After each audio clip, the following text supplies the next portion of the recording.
10 রানে 6 উইকেট। 10 রানে 6 উইকেট।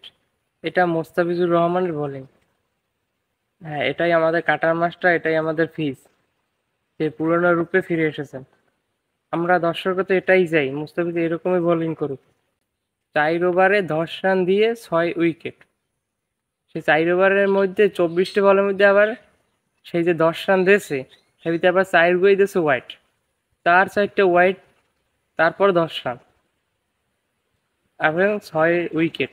বাংলাদেশের আন্তর্জাতিক ম্যাচের মধ্যে সেরা বোলিং। 10 রানে 6 উইকেট, মোস্তাফিজুর রহমান।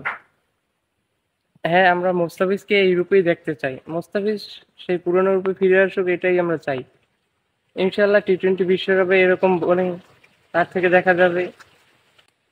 মোস্তাফিজ আইপিএলে যেরকম বোলিং করে আসছে এবং ইন্টারন্যাশনালে এসেও সেরকমই বোলিং করতে আসে। যুক্তরাষ্ট্রের সাথে 3 ম্যাচে 10 উইকেট।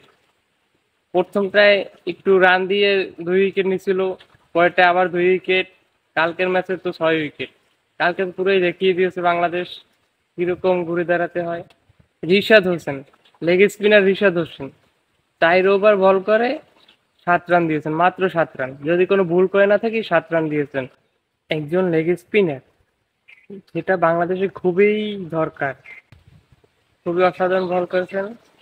অবশ্যই বাংলাদেশ ম্যাচটা জিতে নিয়েছে। বিশেষ করে মুস্তাফিজের কথা না বললেই নয়। 24টা বলের মধ্যে 19টা বলই ডট বল, যেটা দেখার মতো ছিল, এবং 6 wicket. Best of luck Mustafizur Rahman. আশা করি ভালো কিছু হবে। এবং আজকে তো অনেক বাতাস, আবহাওয়া অফিস জানিয়ে দিয়েছে আজকে 26 তারিখ বন্যা হতে পারে যে কোনো সময়। সকলে দোয়া করবেন যেন বন্যা থেকে, আমাদের ঘূর্ণিঝড় থেকে রক্ষা করে